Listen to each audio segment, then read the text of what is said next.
Bonjour mesdames et messieurs, très content de vous retrouver sur la 7TOF TV aujourd'hui 14 mars 2025 ñu am mbégte jàkkaarloo ak yéen rek pour waxtaan ak yéen ci actualité seen émission 7actu sur la 7TOF TV tey nag ñu am beneen gan war a waxtaan également ci actualité ci politique ci wàllum société également suñu gan il vient de la commune de Bambilor plus particulièrement de Gorom 1 il s'appelle Samba Ndao Ndir responsable politique APR ànd ak le maire Ndiagne Diop ci liggéey bi te mooy suñu gan ci émission 7actu ñu war a waxtaan ak moom ci actualité mais également ci ay faits divers mais également ak mbiru société rawatina li nga xamante ni mooy xew fële ca Bayax ñëw également ci wàllum mbëbës bi nga xamante ni ñu ngi koy waxtaanee foofu ca Bambilor mais également politique évidemment ñëw si bilan wu le maire Ndiagne Diop ñëw également ci li nga xamante ni mooy perspective yi alors Samba Ndao am naa mbégte dalal si plateau bi mu leen nuyu baax di la ziar di la bàyyi nga nuyoog suñu internet. waaye salaamaaleykum auzu billaahi mina sheytaani rajiim bismillaahi rahmaani rahiim donc monsieur Gassama maa ngi lay nuyu di la remercier ci invitation bi di nuyu commune Bambilor bépp di nuyu Sénégal mais aussi di nuyu monsieur le maire honorable Ndiagne Diop di ko nuyu bu baax di nuyu l'ensemble des téléspectateurs de 7actu. Merci beaucoup. Merci Samba Ndao, le plaisir il est partagé. Alors pour suñuy internautes pour ñi nga xamante ne ñoo ngi suivre kan mooy Samba Ndao Ndir ci tënk.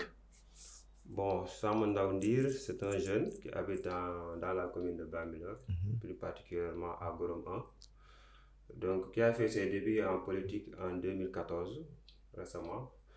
Donc aussi c'est un membre responsable politique de l'APR au niveau de Gorom 1. Et aussi cofondateur, directeur de TBC, Top Business Concept, mais qui a aussi une formation de logistique, en transport logistique. Ok. Logistique de formation. D'accord. Donc kooku mooy Samba Ndao Ndir donc am ay mbokk aussi ba Déen. Bamba Gorom 2. donc ñun ñëpp benn lañ quoi. D'accord. Merci. Alors je pense que présentation bi am na solo balaa ñu ñëw ci li nga xamante ne mooy commune Bambilor ñëw également ci li xew ci zone bi foofu li ngi tàmbali un peu rek si li nga xamante ne mooy tolluwaay réew mi le Sénégal le pays dans lequel nous sommes notre cher pays ñu gis ni kat am na li nga xamante ne changement yéen ñi nekkoon ci bopp réew mi avec le président Macky Sall sénégalais yi dans leur majorité choisir le changement teg fi ki nga xamante ne mooy le président de la République son excellence Bassirou Diomaye Faye mu nekk fi pendant 10 mois 11 mois d'actualisation en tant que sénégalais nan nga mën a apprécier 11 mois yi nga xamante ne wala 10 mois yi nga xamante ne tey ñoom ñi nga xamante ñoo fi nekk ñu ngi koy doxalee.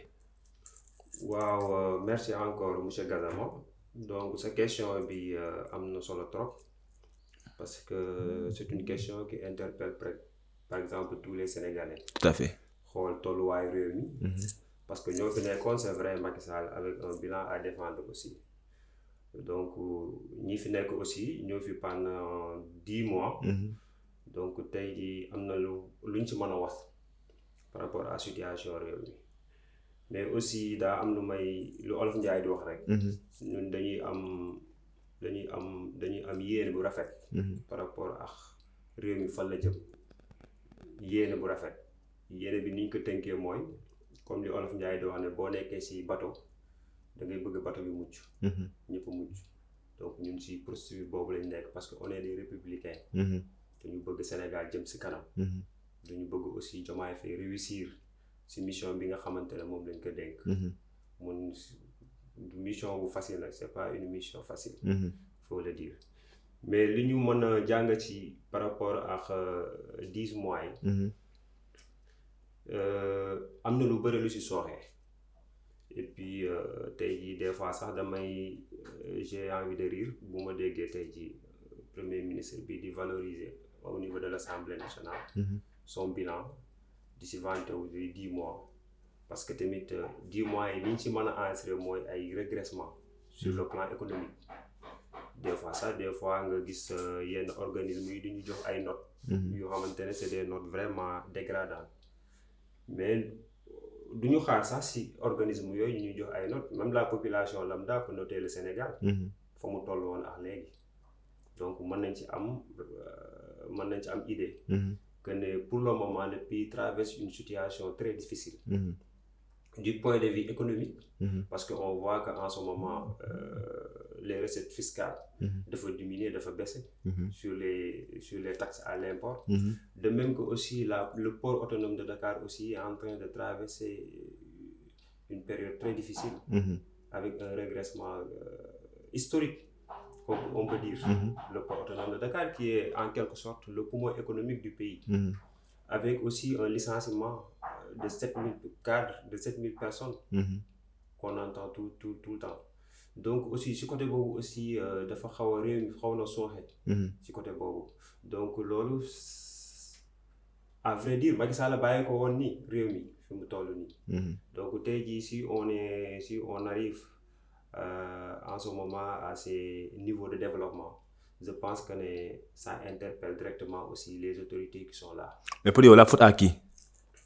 Non, la faute, évidemment, la faute au régime actuel qui est en place. Ah bon? Si, pourquoi? Et c'est le précédent? Non, le régime précédent, bon, si on vient dans l'historique, avec ce qui s'est passé avec la réduction, avec la publication des cours des comptes, même si Macky Sall avec son frère, avait bu le pétrole du Sénégal, avait volé les milliards, mais quand même les Sénégalais vivaient bien avant ce régime. Mais vous voyez en ce moment les denrées qui sont en train de flamber. Vous voyez en ce moment le coût de l'électricité qui est en train d'augmenter. Vous voyez le coût de l'eau aussi qui est en train d'augmenter. Mais est-ce que loolu Samba nekkul conséquence su gestion bu bon bu régime bi fi nekkoon amoon? Parce que boo xoolee tey le rapport de Cour des comptes gis nga ko, on parle de beaucoup de milliards.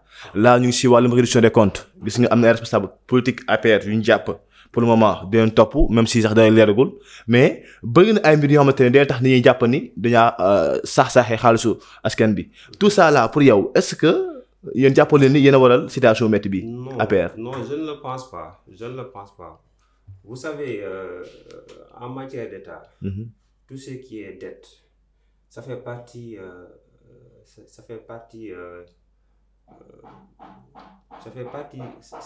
des quotidiens de l'État.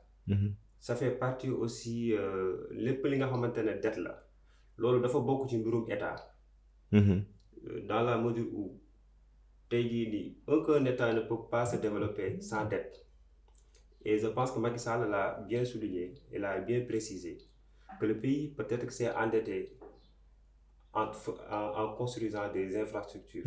En construisant, parce que je me rappelle à Diamniadio, quand je faisais mon stage en 2014, j'étais allé là-bas, mais il n'y avait rien, il n'y avait que les Turcs qui étaient en train de s'installer. Mais en ce moment, vous voyez une ville entière qui sort de la terre, qui est en train de se développer un peu partout avec des périphéries. D'accord, mais donc, tout cela montre que les dettes font partie de la gestion. Mais on parle de falsification des chiffres. Dégg nga lu gars yi wax par rapport ak li ñu wax ci rapport yi. Bon, la falsification des chiffres, peut-être que je ne suis pas un juriste ou bien un spécialiste dans la domaine. Donc, mais ce qu'on peut retenir, s'il y a des falsifications, mais aussi il y a des erreurs qu'on peut noter sur le rapport, à savoir les immeubles qu'on a vendus.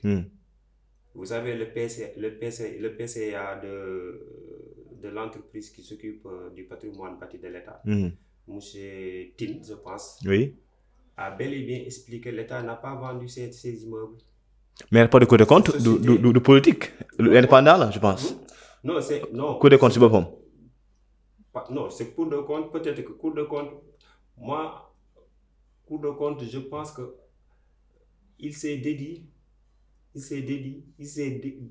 décrédibilisé pour donner raison à Ousmane Sonko. Comment ça? Pourquoi? Parce que c'est la Cour des comptes qui avait certifié les rapports depuis 2012 jusqu'à 2019. Où était la Cour des comptes?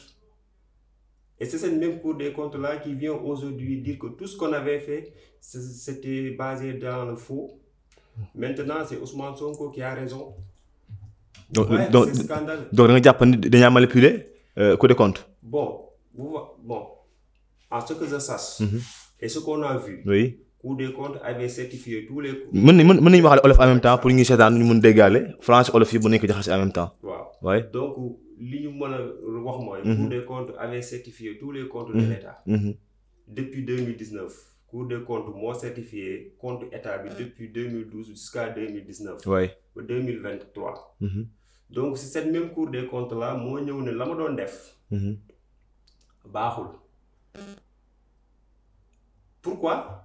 Pour la simple raison, pour donner raison à Ousmane Sonko. d'accord léegi d'accord léegi yow kon ni ñuy wax ci ñi ñu jàpp di ay milliards on a vu par exemple Farba Ngom bi nga xamante ne actuellement mu ngi prison même si dara leeragul sax ci mbiram mais quand même on parle de milliards on a vu Tassirou également sénégalais seen jëmm bopp lu ñu déggee milliards yi dañ naan kon ñii xaalis bi ku doon passer yow jàpp nga ne dara ci loolu amul kon.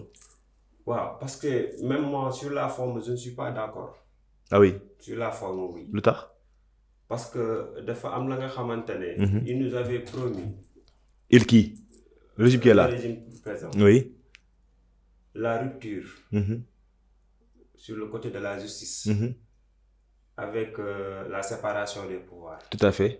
mais tey jii un premier ministre bu demee dans la base politique de Farba Ngom. Agnam à haute voix à Agnam. que ki nga xamante ne moom ngeen di jàppale ce sera son dernière participation à l'élection. donc ñu teg ci dara ñu exécuter fait yooyu noonu kon mën nañu njort ne. ba mu koy wax est-ce que amul lu leer ci lu mu basé woon. waaw même c'est pas à lui d'annoncer. ok c'est parce que il avait juré au nom de la séparation des pouvoirs.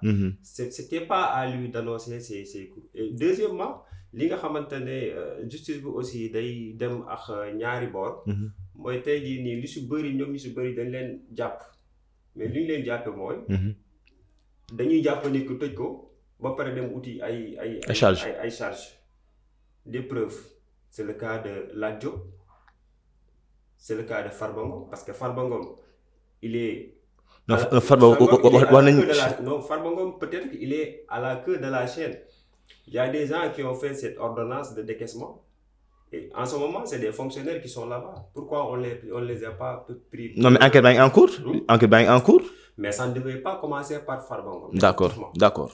Donc, loolu moo fi am. D'accord. Donc, dañuy jàpp nit. ba pare soog a léegi. Et la plupart des gens, c'est des gens qui avaient déjà annoncé que vous allez. C'est préparé quoi, tu veux dire? C'est préparé. D'accord. Les pour la suite, est-ce que un pays sérieux comme le Sénégal, li nga xamante ne ils n'ont pas hérité ce pays de Abdoulaye Wade. D'accord. Ils n'ont pas hérité ce pays de Léopold Sédar Senghor. D'accord. Alors pour la suite, amoo yaakaar kon ci régime bi. Bon, ce qu'on peut retenir mooy yaakaar du jeex ci àddina. nit ki moom tant que yaa ngi dund war nga am espoir. Moi je suis un peu optimiste. Mais par rapport à mbir mi nu muy demee par rapport parce que ce qu'ils sont en train de construire sur la conscience des Sénégalais. mooy képp ko am alal rek c'est-à-dire dañ dem ba criminaliser le fait d'être riche. le fait d'avoir des milliards c'est un crime. Et si un pays boo xamante ne demeewul noonu bu ñenn bi ñu lekkee duñu añee duñu reer. on attend des milliards quelque part également. Quel que soit le pays où vous allez. il y a des riches, il y a des pauvres. Ça c'est normal. Ça c'est normal. Tout à fait. C'est l'ordre normal, c'est la volonté divine. Effectivement. Donc tey jii nii bu ñu ñëwee tey jii en pleine meeting nga taxaw ne dugg leen seen kër yi di ngeen fa fekk ay milliards. pour un discours responsable est-ce que ça se fait? D'accord. Donc li ñu suuxat ci nit ñi mooy lan. mooy la rancune. ñoo jàpp vengeance la quoi. mooy la méchanceté parce que boo ñëwee ne tey jii képp ka nga xamante ne nii yow dafa riche. yow tu es marchand ambulant. yow tu es pauvre. C'est parce que lui il est riche. D'accord. Pourquoi que tu es pauvre? C'est cette conscience-là qu'on est en train et ils n'ont pas le droit aujourd'hui de ternir nos valeurs. Ils n'ont pas le droit aussi de gâter nos valeurs à ce point. D'accord. Sénégal xamul loolu. D'accord, je pense que c'est récent boo ko xoolee amul woon. tu étais là durant les régimes passés. Sénégal xamul woon lii. mais daaw nañu jàpp quand même daaw nañu jàpp de nga génn wax yu jàppale de amoon na fi de régime Macky Sall. waaw bon amoon na fi peut-être que régime boo gis. mën na am parce que Macky Sall est comptable des bonnes choses. de même que aussi des mauvaises choses. Tout à fait. Dans la vie rien n'est parfait. Ok. Donc damay ñëwaat si loolu tamit pour dire que ne. képp ku doon na ay dettes aussi. tu as le devoir aussi doon na say infrastructure doon na tous les bonnes choses. tu as aussi nga doon na say ay sa ay dette. D'accord. Parce que régime noonu lay demee quoi, c'est la continuité mais pas l'appel de pleurnicher à longueur de journée. D'accord, donc la situation économique du pays jàpp nga ni régime passé bi takk aussi et puis nekkul moom mooy région wu difficulté actuelle yi. Le régime passé Macky Sall l'a bel et bien dit et nous on croit à cela. Tous les indicateurs étaient verts, le Sénégal vivait bien, l'économie se portait en de très bonne santé. D'accord. Et puis la diplomatie sénégalaise aussi se portait bien, mais regarde en ce moment. Mais yow tu es rassuré ak Macky Sall on parle de. Est-ce que Diomaye Faye le rôle qu'on lui avait donné pour la médiation est-ce que il l'assume? Mais Macky Sall ñu ngi dégg ay éventuelle poursuite judiciaire ndax seen xel dal na ci loolu waa APR. Bon bu ñu ko doon topp ci lan lañ koy topp. On parle de haute trahison. Haute trahison c'est quoi la haute trahison? C'est ça quoi le problème. Définition bi. Il a trahi qui? Le peuple sénégalais on peut dire. Comment il a trahi le peuple sénégalais? Mais regarde comment le peuple sénégalais regarde ce que Macky Sall a fait durant son bilan, on ne peut pas même le quantifier. Tout ce qu'il a réalisé en termes de social. On ne parle pas de ces. D'accord, Macky Sall a beaucoup fait pour le Sénégal en termes d'infrastructure, mais on parle de la gestion du pays. ndax jàppoon ni am na foo xamante ne peut-être jaarul yoon comme ni mu jaaree yoon c'est juste une question. waaw monsieur Gassama. xam nga lu fi am. mooy régime bi fi nekk. dañu ñëw ils ont confronté la réalité du pouvoir c'est ça dañu confronter la réalité du pouvoir li nga xamante ne moo fi am li ñu jàppoon li am bokkul. dañ ñëwoon ne bu ñu ñëwee ils vont rouler comme sur des roulettes. mais dañoo ñëw xam ne yor réew jafe-jafe dafa metti mënuñu honorer seeni engagement léegi qu'est-ce qu'ils vont faire durant tous les 5 ans il faut dire Macky Sall c'est un voleur, réduction des comptes. D'accord. D'accord, c'est bon, on avance. D'accord, parce que on a peine à d'accord, ça c'est l'avis de Samba Ndao Ndy, responsable politique APR de Ketchegorom 1 dans la commune de Bambilor. Alors, l'actualité également toujours Samba Abayax non loin de vous ñu gis ni kat am na benn jeune bu tudd Malick Gueye bu ñu fa rey mu am daanaka xale la jeune quoi jeune la daanaka 20 ans yi teg na.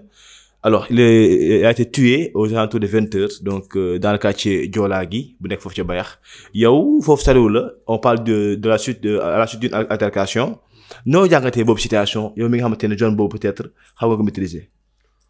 waaw zone boobu boo xoolee ça fait partie de la même zone que Gorom 1 Bambilor Bayax c'est à 2 kilomètres voire même 3 kilomètres ça ne fait même pas 3 kilomètres. donc am naa fa ay mbokk. samay goro fa la ñu dëkk. donc maa ngi leen di nuyu de passage di leen masawu aussi si désagrément yi fa am. parce que gis naa ñu taal fa ay pneus.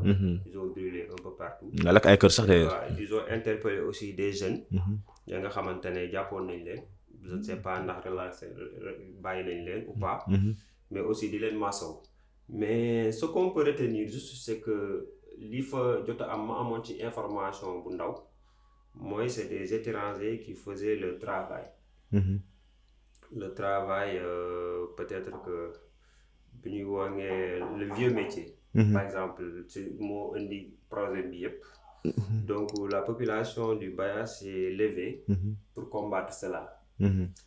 Et c'est un plaidoyer qu'on a toujours revendiqué.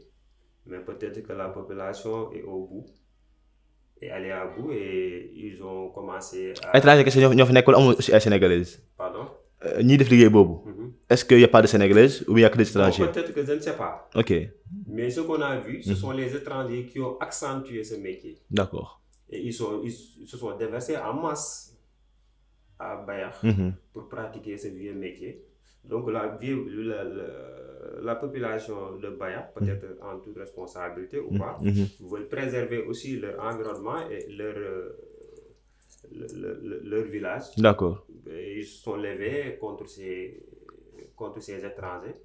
Pour aussi. ça moom mën nañu laalal olof bi pour que public bi gën a am idée ci lu ñuy développer. waaw ok dinañ ci góorgóorlu bu baax. oui mais comme Bayax ni ma la ko mën a waxee. population bi ñoo jóg seen bopp. oui. ne dañ koy ne loolu dañu bëgg mu jóge fii parce que joxewul image bu baax biir Bayax. D'accord. et puis joxewul image bu baax aussi biir commune parce que foofu ay sénégalais ñoo fa dëkk ñi nga xamante ne loolu du seen habitude. donc ay étranger bu ñu ñëwee daan na fa am nag. mais ay étranger bu ñu ñëwee gën ko accélérer di am ay logements un peu partout biir Bayax ba commencé di dem ba jeunesse bi parce que tu sais que ne ce métier là rime bien avec la consommation de l'alcool. La prostitution, oui. Aussi le banditisme. Donc loolu lépp ñoom ñu am fa ay doom seeni doom aussi di juddoo si même environnement bi. donc loolu peut-être que sentiment la bu leen animé ba tax ñoom ñu jóg ne ñoo koy fajal seen bopp. donc je pense que ne ils ont fait ce plaidoyer auprès des autorités compétentes. Plusieurs fois amuñ si gain de cause. raison pour laquelle ñoom ñu def loolu. mais aussi politiquement su ma si ñëwee di ci wax dama ci approche politique bi ma ci am. mooy la fois passée il y a un député Tahirou Sarr. Je pense qu'il a la partie des nationalistes. Donc moom doon na ñëw si mbir moom lu ci bari le fait que étranger di jóge il est temps que aussi suñu gouvernement yi ñëw si côté boobu les étrangers ñu xam di leen mën a segg ñu leen di mën a identifier mais aussi ñuy duggee si réew mi si anam ba nga xamante ne nii parce que ñun Sénégal bu waroon dem Gabon day laaj séjour. mais un Gabonais bu waroon ñëw Sénégal moom il n'a pas besoin de séjour day ñëw installé wu le temps qu'il lui faut ou bien qu'il veut mu doog a delluwaat. donc bi ñu ko waxee bi mu defee tu vois que ne bi mu defee kii boobu noonu. Assemblée nationale. avec les pacifiés ils l'ont vivement critiqué. Pourquoi? Parce que l'idée ne vient pas de. C'est-à-dire cette idée de pensée unique là loolu lañ loolu personne ne l'a réussi. te kenn du ko réussir. donc moom prôné na tey jii nii étranger buy dugg ñu identifier ko. muy fay séjour Sénégal. comme sénégalais yi bu ñu génnee war a dem extérieur ni ñuy fay ñu ko mais il est mal perçu. d'accord idée boobu mais loolu yàgg na foofu du léegi. yàgg na foofu Bayax. bon oui yàgg na fa. peut-être que il est temps que population bi aussi jóg si ñoom def si liñ ci war a def. waaw mu jur ay arrestation à affaire yu mel noonu. mais loolu yàgg na fi. yàgg na Bayax. yàgg nañ ko dégg foofu quoi. que ne am na fa donc peut-être que dafa àgg benn niveau bi. population yi jóg si. d'accord mais nag alhamdulilah am na meurtre. que nous regrettons vraiment. oui. donc peut-être que loolu sax moo jóg. tax affaire am benn ampleur bi. tout à fait. donc ñi nga xamante ne aussi ñoo si perte seen doom. ñu di leen masawu. di leen sigil ndigaale quoi. waaye Malick Gueye la tudd Malick Gueye c'est un jeune qui a été tué d'après les informations que nous avons suite à une altercation alors ndax yàlla yërëm xaare ko àjjana et j'espère que ni les autorités dañ jël ay mesures pour cette situation là alors ñu ñëw si commune de Bambilor bi nga xamante ni foofu nga jógee alors sànq maa ngi laaj Samba kañ nga dugg si politique en 2014 ba léegi nga ànd ak APR nga constance yi nga gëm ni peut-être c'est le bon projet pour le Sénégal alors yaa ngi ànd ak le maire Ndiène Diop def na fi 2 mandats daanaka bilan jamono ji ñu ngi à 2 ans de la fin de son 2e mandat à la tête de la commune de Bambilor na nga jàngatee gestion commune bi ak bilan bi nga xamante ni moom mu nekk présenté face aux populations de Bambilor. waaw bilan Ndiène Diop suñ ko doon wax ci commune Bambilor. dina yaatu trop parce que son bilan ne peut pas se résumer par exemple à 2 ans. les 2 dernières années ou bien les 3 dernières années. il faut se rappeler que commune bi mu ngi judd presque 2014. yàggul il fait partie des communes yu mujj. après bi ñu découpé affaire yi. à des communes qui existent depuis des années. donc diggante bi mu fi nekk aussi def na fi lu bari parce que il a complètement refait la commune de Bambilor te li fi am lépp moom la parce que boo xoolee moom moo fi mus a nekk maire. moom beneen maire bu fi nekk. donc lui il est comptable de tout ce qui se passe dans la commune de Bambilor. en termes d'infrastructure. te si infrastructure il a beaucoup fait sur le côté de la santé. même si l'opposition ou bien les gens de l'autre côté l'ignorent. mais il a beaucoup fait en termes de santé. Comme en termes de santé avant la venue de Ndiène Diop par exemple beaucoup de postes de santé n'étaient pas dotés de sage-femme ni de ICP. Et même parfois les ICP sont payés par le maire Et parfois, les ICP, d'habitude, sont payés par l'État. Mais vu par exemple par l'urgence, la mairie dépêche un ICP pour s'occuper de tout ce qui est malade. Les malades, etc. Donc ça, c'est pas de son ressort, mais parfois il le fait. De même que aussi la construction des maisons au niveau dans les postes de santé pour les sages-femmes et les ICP. Mais na tabax na ab centre de santé wala poste de santé à. Donc un centre de santé, peut-être que ça demande un investissement un peu lourd. Mais pour les postes de santé, il en a fait. Mais Niagne amoon na ay relation, il était proche du président, il était député, nekkoon APR, nekkoon au pouvoir. Je pense qu'il y avait des possibilités pour créer ay infrastructures pour bénéfice su population bi. Peut-être que tu as raison sur côté boobu, mais aussi nañ xam ne aussi l'État avance par des priorités. Et Bambilor rek nekk fi commune. Il y a d'autres communes, Sangalkam, etc. Tout à fait. Donc l'État avance sur des priorités. Déploie son programme sur des priorités. Il l'a sollicité plusieurs fois. Peut-être que aussi l'État a gisoon nañ yeneen priorité faneen.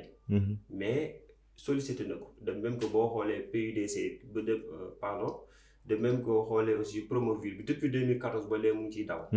Donc l'État procède ainsi. Donc loolu mbébétam la ba jamono ji ma lay wax mbébétam la pour un centre de santé digne de son nom. Mais yaakaar nga lu mu amul ci régime Macky Sall la direct am ci régime bii nii jamono ci. Quelle est la différence? Parce que un régime bu ñëwee dafa war a nekk pour tout le monde. Oui, mais Samba ñu on est au Sénégal xam ni fi muy demee. Alors que ña était proche du président Oumar Gueye par exemple Sangalkam. jegeem Macky Sall te Sangalkam mën nañu wax ni bénéficié na si tuuti. En termes d'infrastructure, de projet étatique. Parce que comme.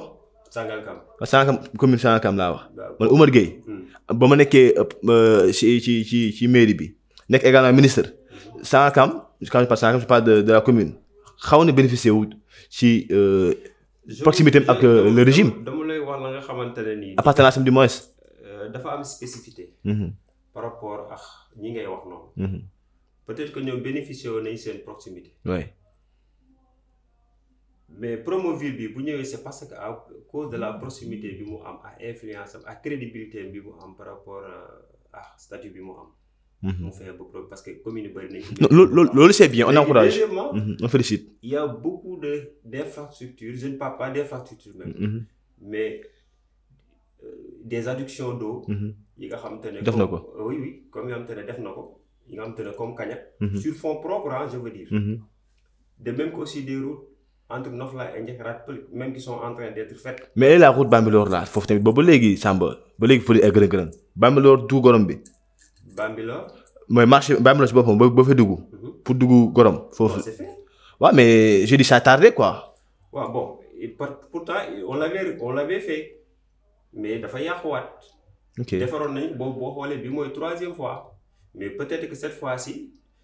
ñi nga xamante ne ñooy les autorités compétentes. parce que tamit am na nga xamante ne maire yi. du compétence am du compétence am. lan la man mooy solliciter. bu solliciter les organes compétents ñoom ñooy ñëw defaat. donc bii nag on l'avait fait. baaxul d'accord mais bii je pense que ne nawet bi jàll na. te gis naa ne route bi yàquwul parce que am na tuuti épaisseur. boo xoolee aussi am na benn bassin de rétention ba nga xamante ne il est en train d'être fait au niveau de Comico. ba nga xamante ne dina nekk un bassin tampon du doon un bassin pour retenir l'eau pour yenn capacité yi. Juste un bassin tampon parce que des bassins de rétention sont prévus sur le Bétrin. Donc les services techniques du ministère ainsi que aussi les services techniques de la commune. ñu ngi ànd ci terrain bi ba gis nañ ay emplacement pour que aussi ñu def ay bassins de rétention ki nga xamante ne nii bassin tampon bi na leen mën a servir ndox.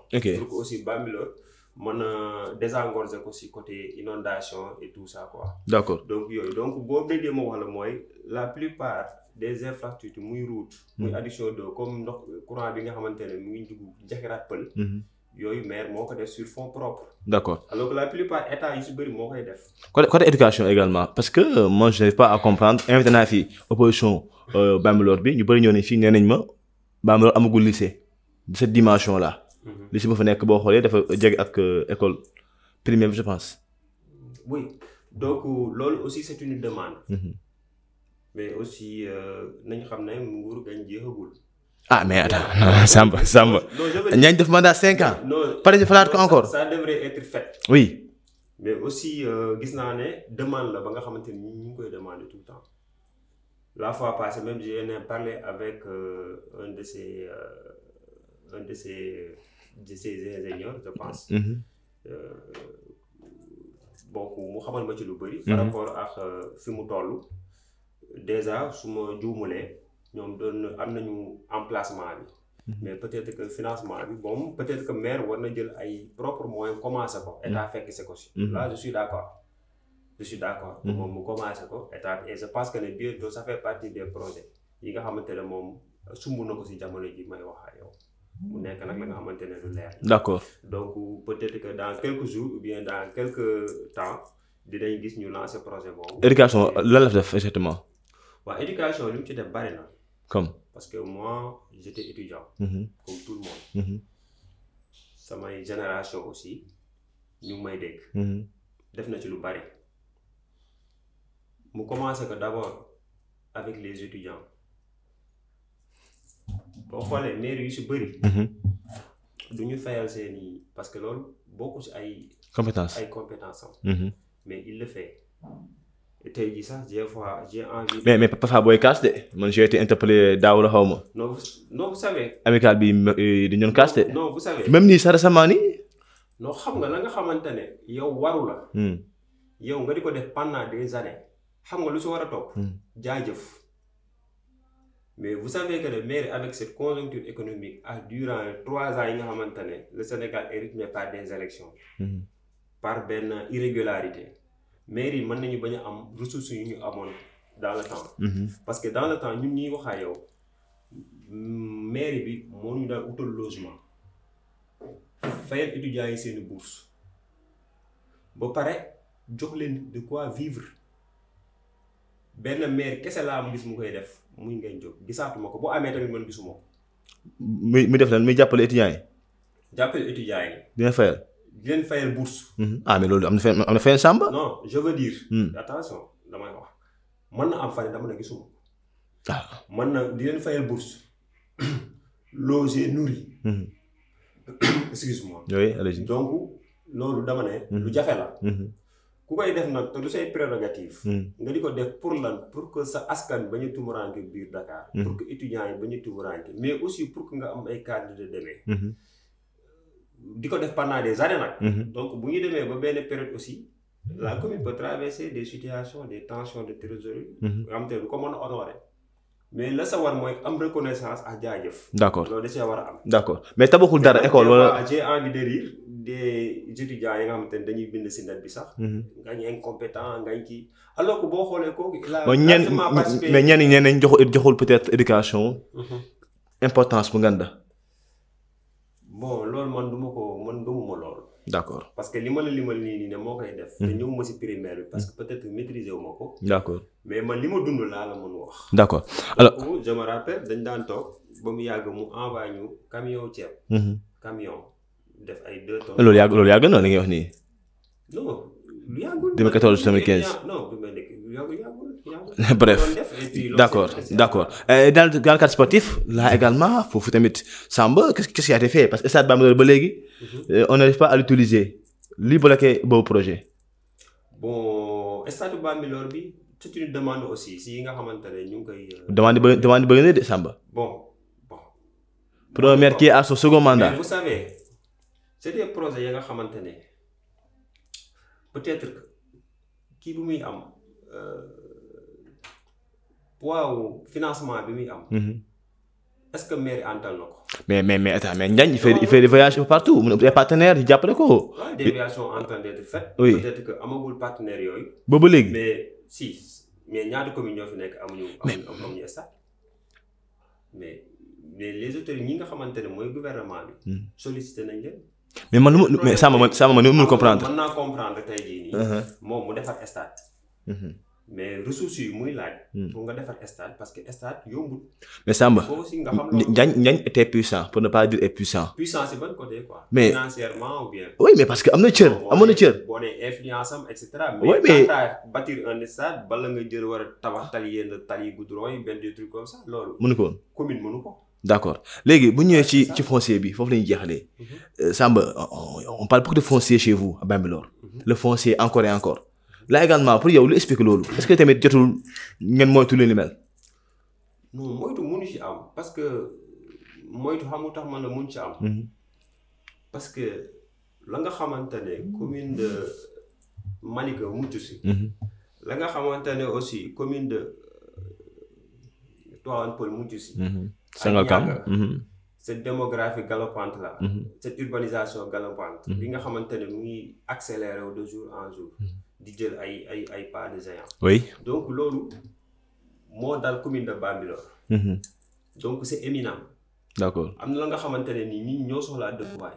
te Bambilor fait partie des périphéties de la région de Dakar bi fi desee potentiel de terre habitable. ñu bëri ñu ngi jóge woon Diamniadio la ñu ngi daw ñëw si Bambilor. mais gars ñu ne parfois day bàyyi peut-être agriculture bi joxo ko gëdd au détriment du foncier di tabax. moom laay wax nii c'est-à-dire que ne urbanisation. fu mu song rek day menacer agriculture. mais est-ce que aussi mairie bi war jël en compte cela.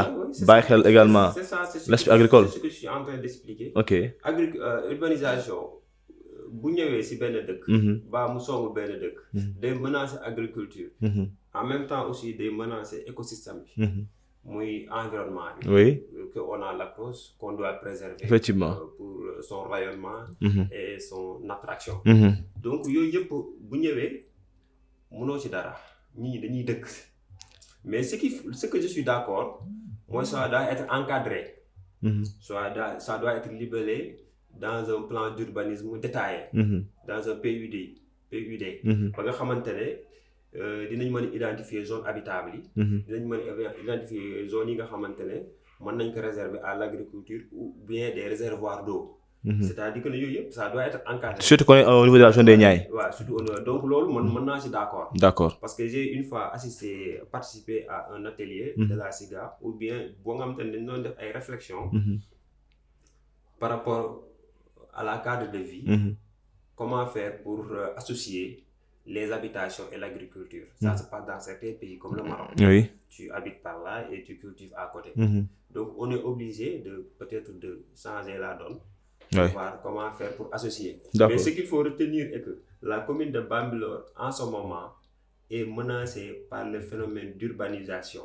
D'accord alors Samba fu ñuy jeexalee nag waxtu bi daanaka jeex na mooy wàllum mbëbës bi nga xamante ne Malika war a jóge ñëw Bambilor là également. aussi bëggoon naa ci am tuuti leeral. rapidement. waaw rapidement rek. par rapport ak parce que bu ñu nee problème Bambilor rek du côté urbanisation mais aussi par rapport au baux. effectivement. par rapport aussi au titre foncier. TF oui. ou donné par-ci par-là.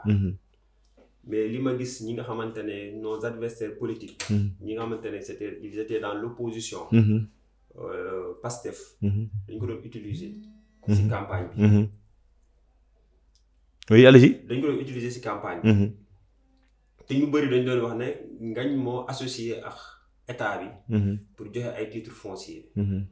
waaye parce que dafa passé invité naa fi benn membre de pair mu dem ba Cité Safar ba ci hectare yi mu fa am loolu également dafa xaw doy waar. waaw c'est ça que je veux dire. oui. c'est-à-dire que ne le maire n'en est pour rien. parce que avant de délibérer un titre foncier.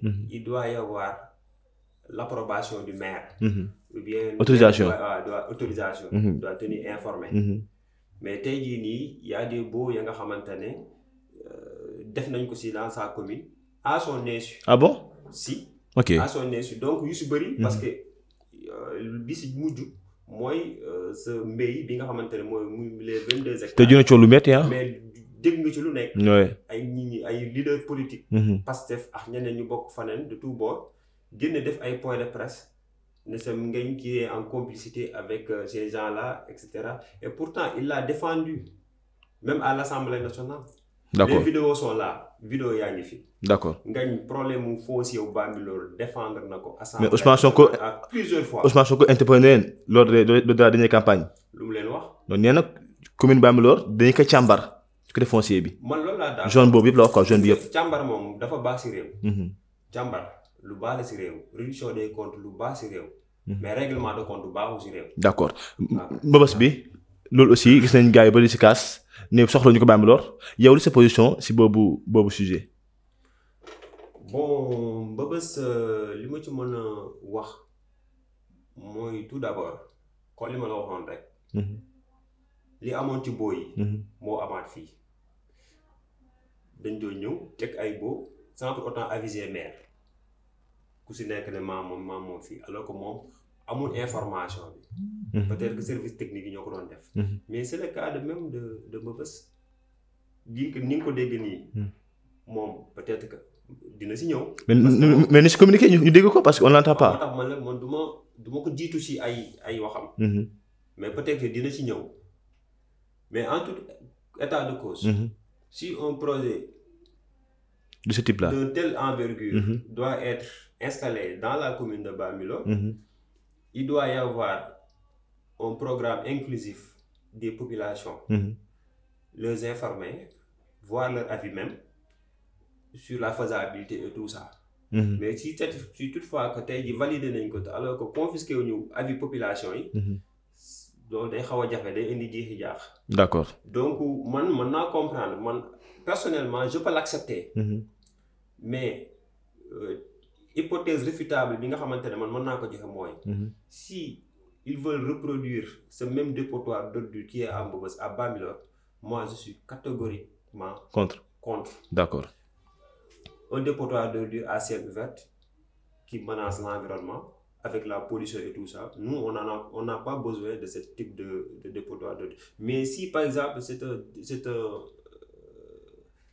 un centre de recasement des déchets avec un collecte sélectif, mais aussi avec une chaîne de valeur qui va on va faire la transformation des déchets en caoutchouc ou bien plastique. Oui. Donc pour qu'il y ait de la valeur ajoutée, donc ça on peut l'accueillir. D'accord. Ça on n'a pas de problème. Donc on va attendre de voir ñu éclaircir ñu par rapport au tenant aboutissant du projet. C'est ça. Mais je pense que si aujourd'hui c'était le gouvernement de Macky Sall moo lancé woon projet bi dina gën a am tole mais vu que aussi ñoom ñoo ko lancé. Ça c'est la politique. donc ñoom ñu fi nekk gis naa ne dañuy kii mais avec. dañuy maslaa quoi. waaw dañuy maslaa di ko kii quoi mais bu fekkoon ne dañ naan sax ngañ moo leen indi fii. moo nekk ci ginnaaw moo nekk ci ginnaaw quoi. Samba Ndao yàlla gis nga li muy def. Samba Ndao Ndir responsable politique APR vraiment merci beaucoup ma bàyyi rek pour le mot de la fin. waaw Sénégal ñoo ko bokk. Effectivement. di ñaanal ñëpp jàmm. di wax aussi ni commune Bambilor yàlla na fi yàlla def jàmm def ko tuur ko si Sénégal gi. amiin di ñaanal aussi monsieur le maire yàlla dëgëral taxawaayam ba mbëbët bi mu am si commune Bambilor. yàlla defal ko di ñaanal njiit yi fi nekk aussi kon ni ma la ko woon sama njëlbéen di wax. ñaan yàlla bateau yu mucc quoi parce que ñun ñëpp on est embarqué dans le même bateau. Ndiagne day sampwaat wala. Ndiagne ay seen jëm nii. bon peut-être que moom dina ci ñëw. D'accord. moom dina ci ñëw. D'accord. mais mooy suñu candidat. D'accord. moom la ñuy àndal mooy suñu candidat. D'accord. moom nag moom dina ci ñëw. Inch'Allah. Inch'Allah. Merci beaucoup Samba Ndao Ndir responsable politique APR à Gorom 1 dans la commune de Bambilor ma nekkoon tey suñu gan dans l'émission 7actu sur la 7 TV la chaîne de la vérité. Merci pour la disponibilité. Merci également à Edo qui m'a aidé ci tournage émission bi. Rendez-vous Inch'Allah très bientôt pour un autre numéro avec un autre invité.